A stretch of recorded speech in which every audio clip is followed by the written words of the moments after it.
कुंदन नगर गांव से 2 किलोमीटर दूर नदी किनारे एक टूटा फूटा मंदिर था। कहते हैं कि कभी कुंदन नगर गांव उस नदी के किनारे बसा था, लेकिन बार बार बाढ़ आने के चलते और नदी की दिशा बदलने की वजह से 200 साल पहले कुंदन नगर वर्तमान जगह पर बस गया। वो पुराना मंदिर आज भी नदी किनारे ही विराजमान है। इस मंदिर को गांव वाले भूतिया मंदिर भी कहते हैं। एक दिन बहुत तेज बारिश हो रही थी और बिजली भी चमक रही थी। गांव का भुवन काम से लौट रहा था। उसके कुछ ही दूरी पर गांव का नाई कनुआ कहीं से वापस लौट रहा था। अचानक से बिजली चमकी और मंदिर का घंटा बजने की आवाज आई।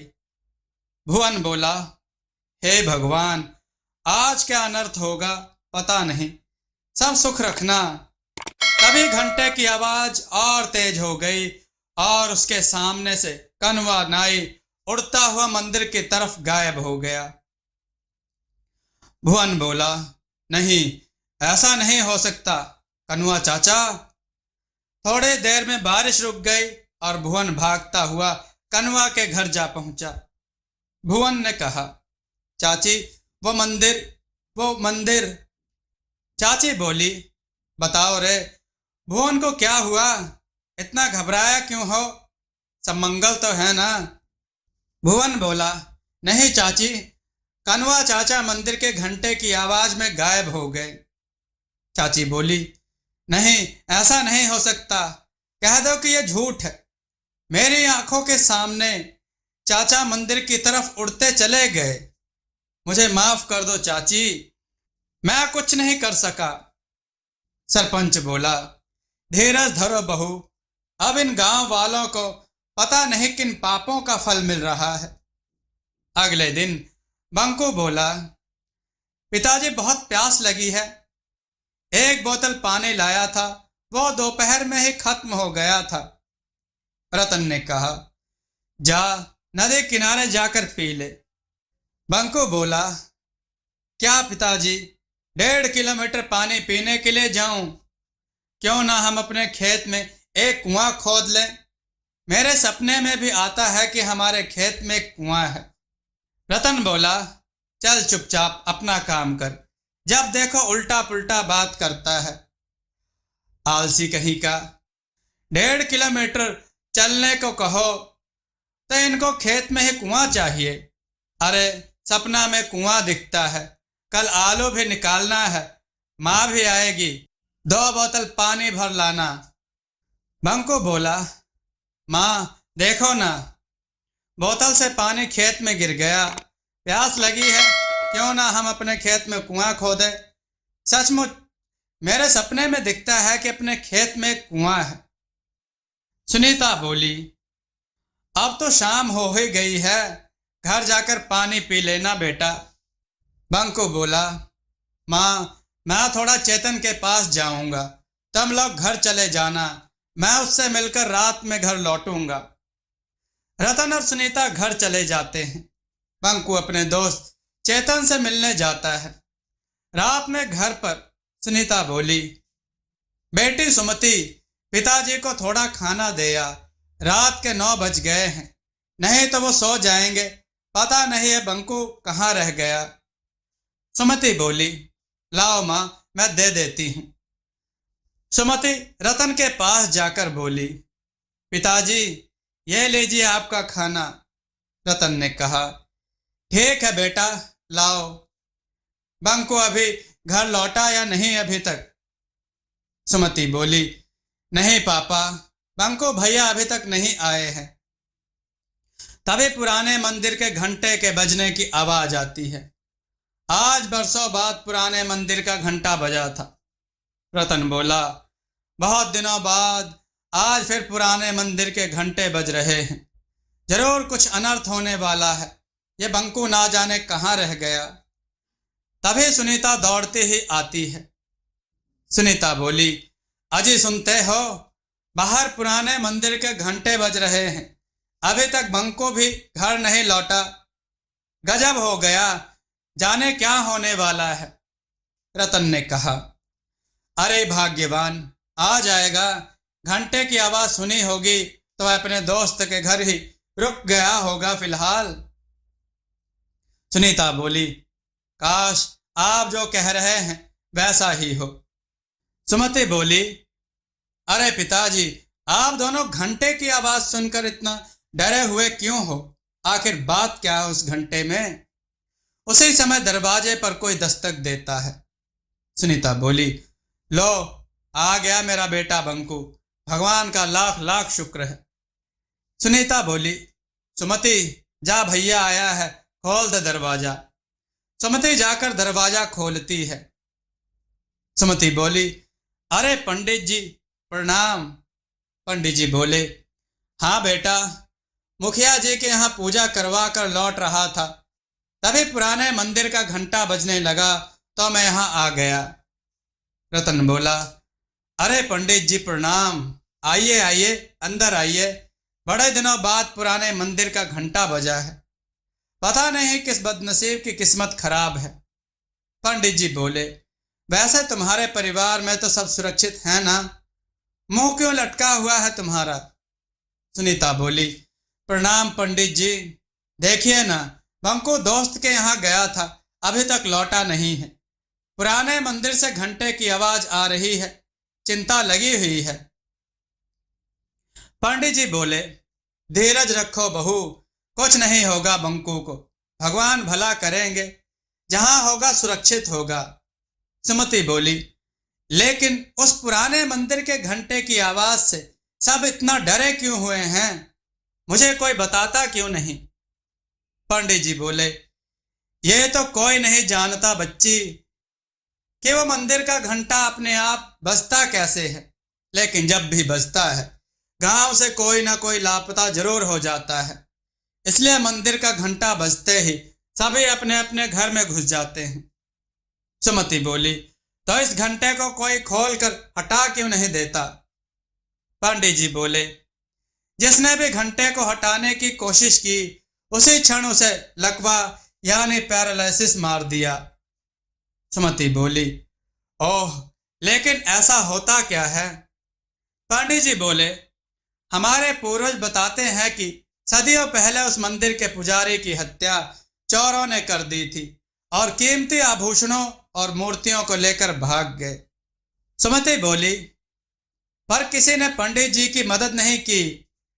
पंडित जी बोले, पंडित जी ने जोर जोर से घंटा बजाया, लेकिन सर्दी के 12 बजे ठंडी रात होने के कारण कोई भी गांव वाले मदद के लिए नहीं गए। कहा जाता है कि उस पुजारी की आत्मा आज भी मंदिर में ही मौजूद है।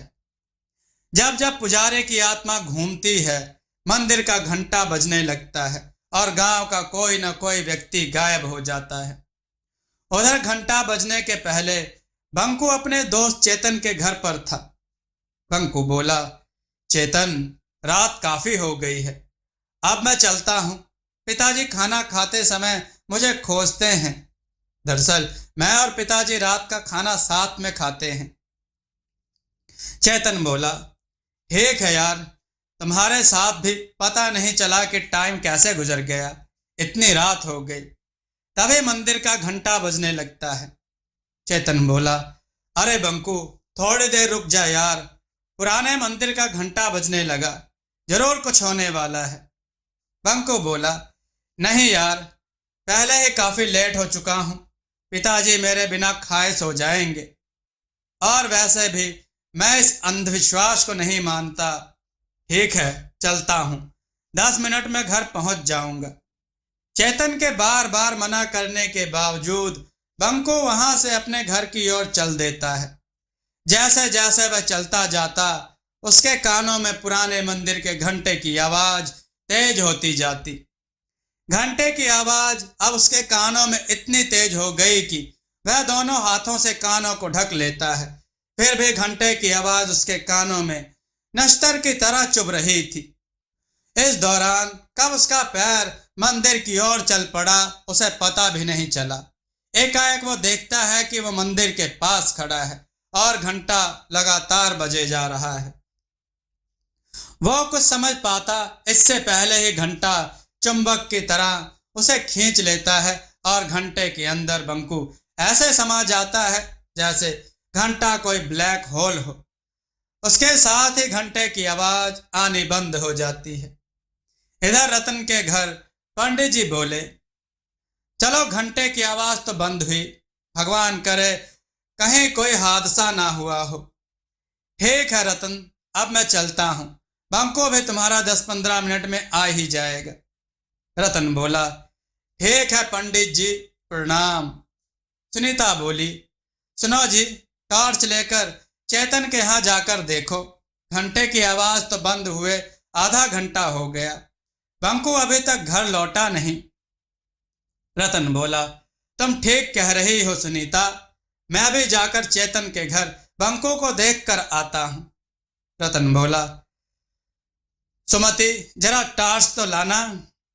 रतन पूरा रास्ता ताड़ते हुए बंकू को खोजते हुए चेतन के घर पहुंचा। वह दरवाजा खटखटाता है। चेतन बोला, अरे अंकल आप? बंकू तो यहां से आधा घंटा पहले ही चला गया, जब घंटा बज रहा था, अभी तक घर नहीं पहुंचा क्या? रतन बोला, नहीं बेटा, अभी तक तो बंकू घर नहीं पहुंचा, लेकिन जब पुराने मंदिर का घंटा बज रहा था तब उसे जाने क्यों दिए? चेतन बोला, अंकल मैं बार बार उसे मना कर रहा था कि अभी मत जाओ, लेकिन वह बोला कि मैं अंधविश्वास में नहीं मानता। मेरे पिताजी मेरे बगैर खाना नहीं खाते और वह उसी समय चला गया। चेतन और रतन दोनों मिलकर बंकू को बहुत ढूंढते हैं, लेकिन बंकू कहीं नहीं मिलता। रतन के घर पर हाहाकार मच जाता है। जैसे तैसे रात गुजरती है। सुबह होते ही रतन के घर पर लोगों की भीड़ उमड़ पड़ती है। सरपंच ने कहा, रतन भाई, मुझे अभी अभी पता चला कि घंटे की आवाज जो रात में हुई थी, उसके बाद से तुम्हारा बंकू गायब है। मुझे इस बात का बहुत अफसोस है, लेकिन इसमें हम लोग कर भी क्या सकते हैं? रतन बोला, सरपंच साहब, बंकू मेरा इकलौता बेटा था। वह पूजा पाठ और अंधविश्वास को नहीं मानता था। कितनी बार उसे समझाया, लेकिन वह नहीं मानता। आज उसी का फल हम लोग भोग रहे हैं। सरपंच बोला, नियति के आगे हम सब लोग बेबस हैं। मैं जानता हूं कि तुम्हारे ऊपर क्या बीत रही है। हम लोग तो सिर्फ सांत्वना ही दे सकते हैं। रतन बोला, हाँ, बेटा तो चला गया, अब तो सिर्फ सांत्वना ही हमारे हिस्से बची है। अभी कल ही वो कह रहा था कि पिताजी एक कुआं खेत में खुदवा दीजिए। मेरे सपने में आता है कि अपने खेत में कुआं है। 2-3 दिन बाद गांव में एक दुष्ट पंडित बाबा चोरनदास आते हैं। उसे पता चलता है कि रतन के घर से उसका इकलौता बेटा बंकू गायब हो गया है। इसी बात का वो फायदा उठाने की सोचता है और रतन के घर पर पहुंचता है। चोरनदास बोला, अलख निरंजन, कोई घर पर है बच्चा? सुनीता बोली, बच्चा तो नहीं रहा। लीजिए महाराज, 1 किलो चावल स्वीकार कीजिए। चोरनदास बोला, नहीं माता, मैं भिक्षा मांगने नहीं आया। मुझे मालूम है कि तुम्हारा बच्चा पिछले दिनों गायब हो गया है। कोई बात नहीं, हम उसे वापस लाएंगे। सुनीता बोली, महाराज की जय हो। कोई भी उपाय करे महाराज, कैसे भी मेरा बच्चा मुझे मिलवा दे।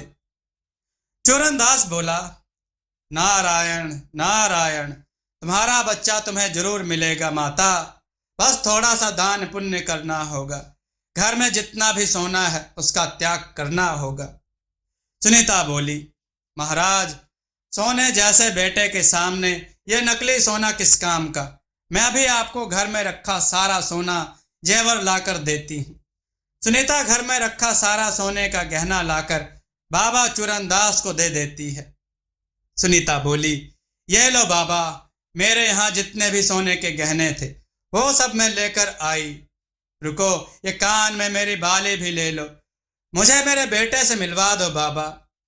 चोरनदास बोला, अलख निरंजन, अब चलो, हमें पुराने मंदिर चलना होगा, वहीं तुम्हारा बेटा तुमसे मिलेगा। बाबा चोरनदास सुनीता के परिवार को पुराने मंदिर की ओर ले चलता है। जल्दी से बात पूरे गांव में फैल जाती है। बाबा चूरनदास बंकू को वापस लाएंगे। जिनके बच्चे या परिवार का कोई सदस्य अभी तक गायब हुए थे, सब अपने अपने घर के गहने लाकर बाबा चूरनदास के पास पहुंच जाते हैं। आदमी बोला, बाबा ये लो मेरे घर के सारे गहने, हमारे बच्चों को वापस ले आओ। भुवन बोला, बाबा मेरा भी चाचा को वापस ला दो। दूसरा आदमी बोला, ये लो गहने, हमारे पिताजी को वापस ले आओ।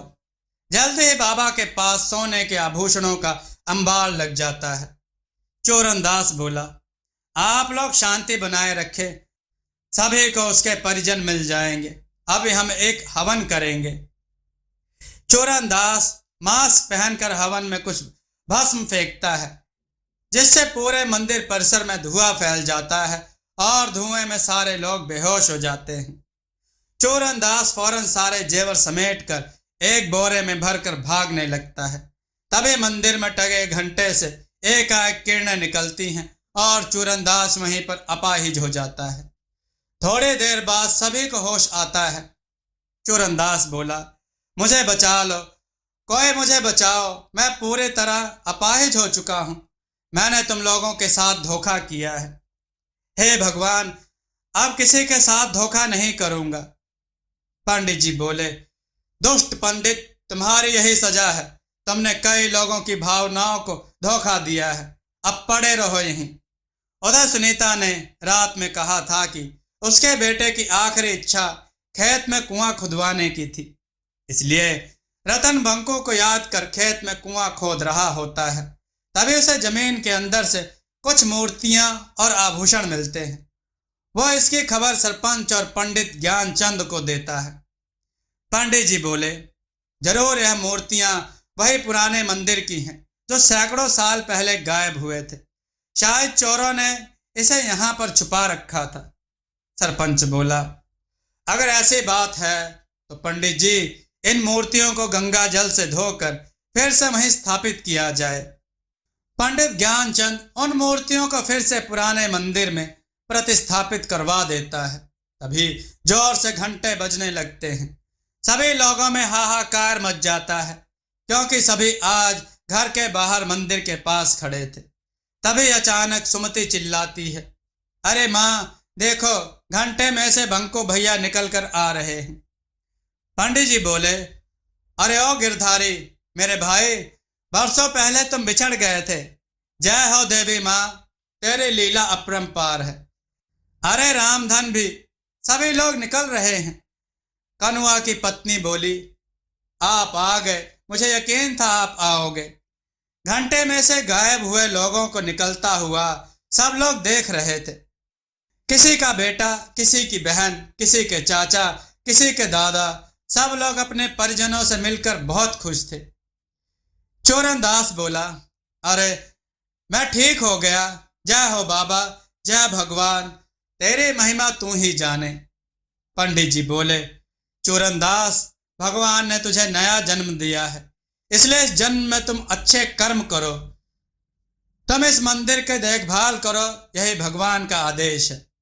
चूरनदास बोला, मैं जीवन भर इसी चौखट पर पड़ा रहूंगा, मुझे मोक्ष ही मिलेगा। पंडित जी बोले, शायद आज इस मंदिर के पुजारी की आत्मा को शांति मिला होगा। मंदिर में भगवान फिर से स्थापित हो चुके हैं। इस घटना को आज कई साल बीत गए, लेकिन फिर कभी मंदिर का घंटा नहीं बजा। दोस्तों, आपको यह कथा कैसी लगी? अपने विचार और सुझाव कमेंट में जरूर दें। हमारी कथाओं को लाइक करें, हमारे चैनल को सब्सक्राइब करना न भूलें। हमारी कथाओं को शेयर जरूर करें, जिससे लोगों को अच्छा ज्ञान प्राप्त हो। जय श्री राम भक्तों।